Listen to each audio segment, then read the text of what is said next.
So let's run through the basics. Okay. As far as like where you're at in school and what you're doing.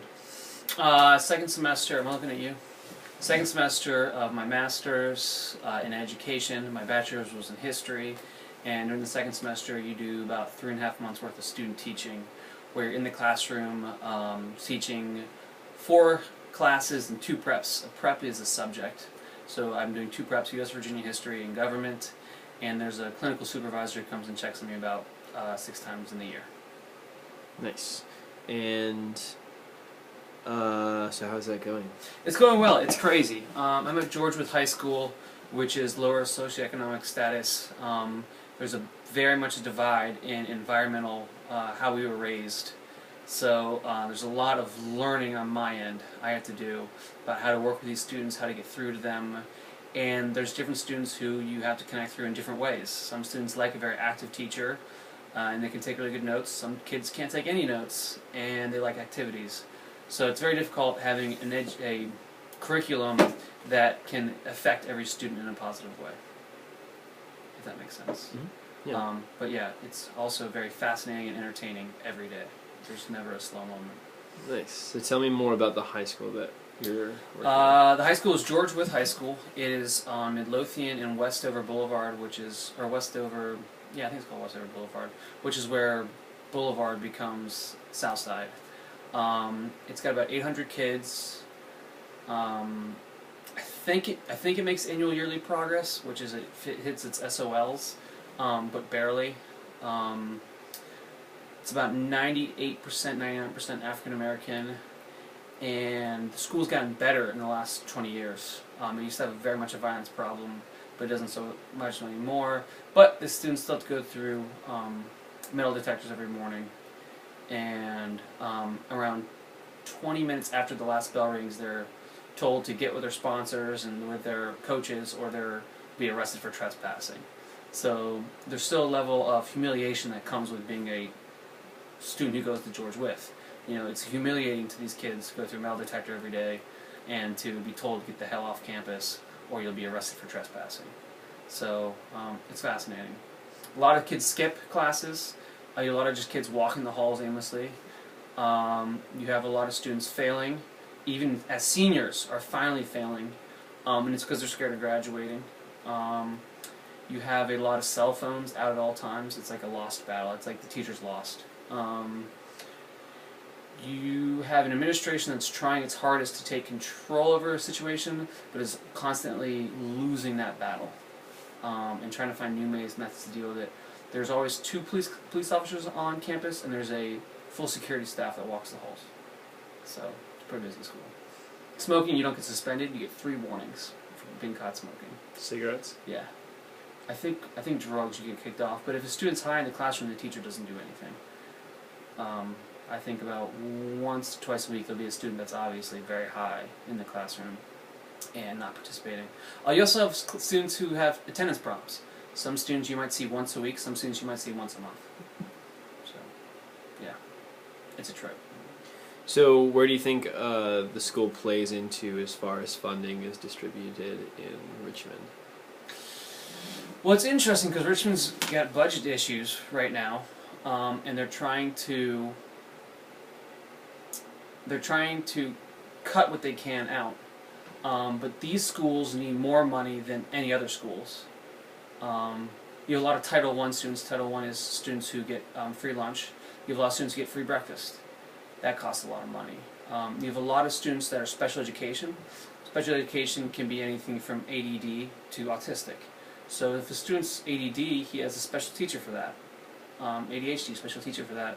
A lot of these students don't have symptoms severe enough that if they were in a higher socioeconomic status, they wouldn't be put into these categories. But since they didn't do well in school early in their life, they've now been categorized as needing special education, and have extra teachers for that, and have extra mentors for that, and a lot more money is spent towards these schools, but you don't see the results. There's a question of how much money could make a difference. You know, how much money would you need to pump into these schools to actually create progress What do you think the answer to that question is? It's not the schools; it's the society.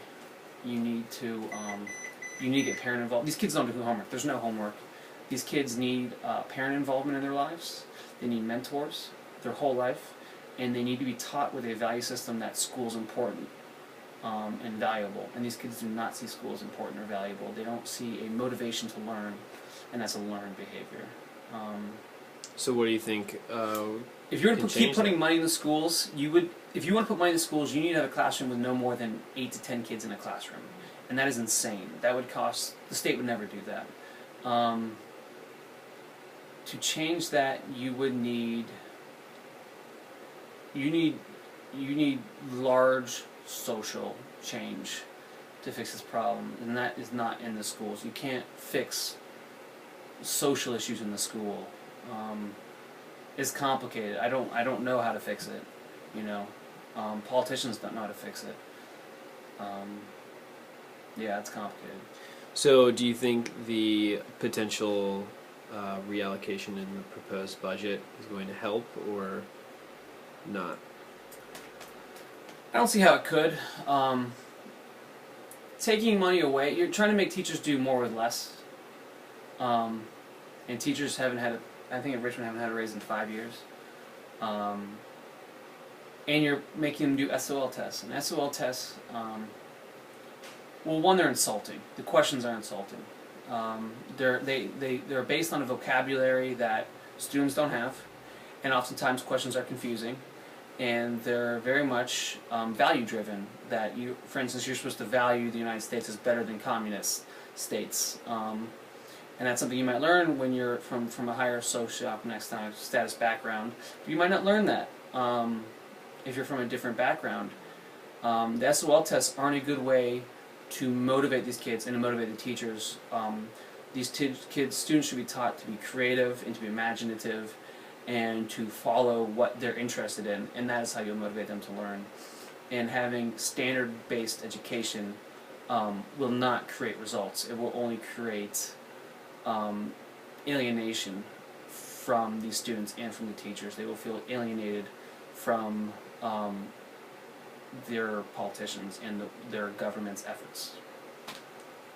What do you think the effect this budget will have on teachers?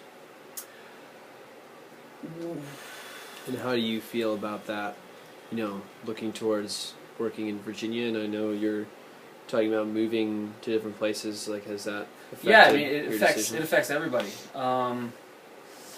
Virginia's in a very similar situation than a lot of southern states, from what I can tell. I don't know what happens. Virginia's not a union state.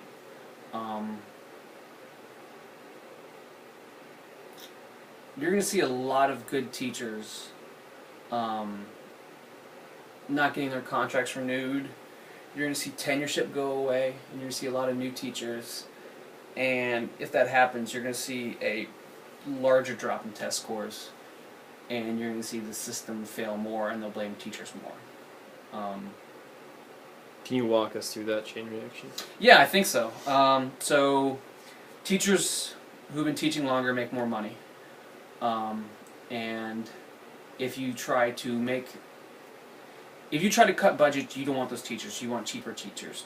Cheaper teachers are newer teachers, less experienced teachers, and do not have the know-how to do it. Because teaching is a profession. It is a professional job. And the longer you're in it, the better you are. It's not something that's based off charisma. It's based off experience.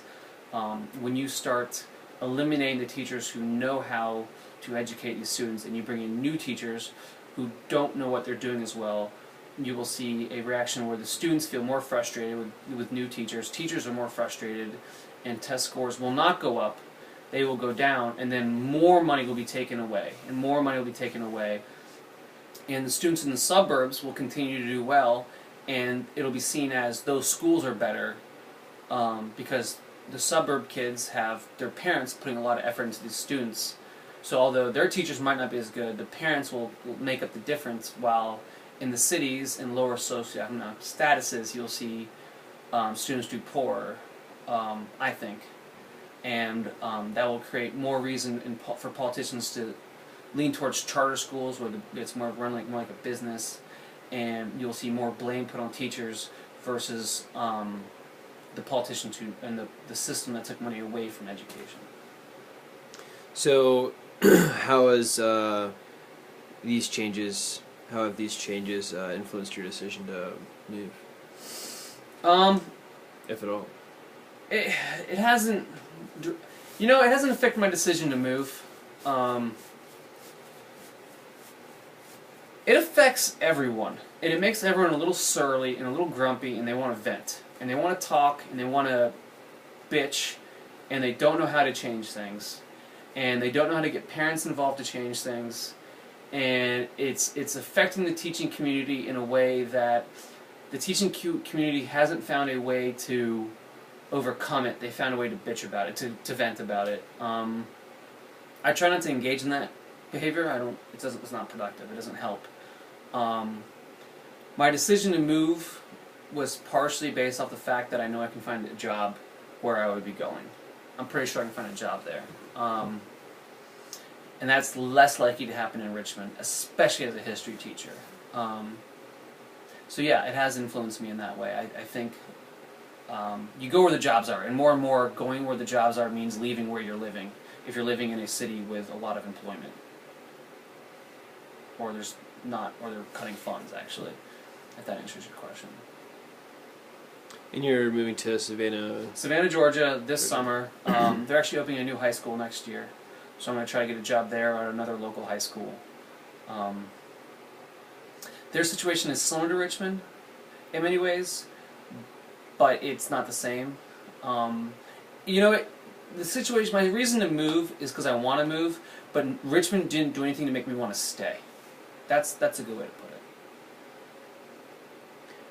Is there anything else you want to add about this education situation? Yeah, I think a lot of people don't understand that teaching is a profession, and it's professional, and people go to workshops and they become better teachers, and you are always becoming better.